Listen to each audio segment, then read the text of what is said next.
বিশ্বনবী বলতেন ইন্না ফিল জাসাদি মুদগা, দেহে একটা গোশতের টুকরা আছে, ইযা সালুহাত সালুহাল জাসাদু কুল্লু, এই দেহের গোশতের টুকরা যদি ভালো হয়ে যায় পুরো দেহটারে ভালো করে দেয় কে? আল্লাহ। এই দেহের গোশতের টুকরাটা যদি পচে যায় পুরো দেহটারে নষ্ট করে দেয় কে? বিশ্বনবী বললেন আলা ওয়াহিয়াল কলব, ওই টুকরাটার নাম হলো কলব। টুকরাটার নাম কি? এজন্য কলবের মধ্যে আল্লাহর জিকির বসাইতে হবে। কি বসাবেন? নাকি আয়না বসাবেন? আয়না বসায় না? আয়না বসাইয়া দে মোর দয়াল বাবা, কেবলা কাবা সব মুখস্থ।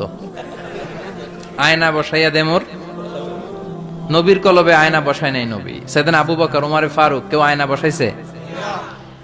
আবু হানিফা, শাফিঈ, এরা কলবের মধ্যে আয়না বসাইছে? বসাইছে জিকির। চিল্লায় বলেন বসাইছে কি? এজন্য আল্লাহ বললেন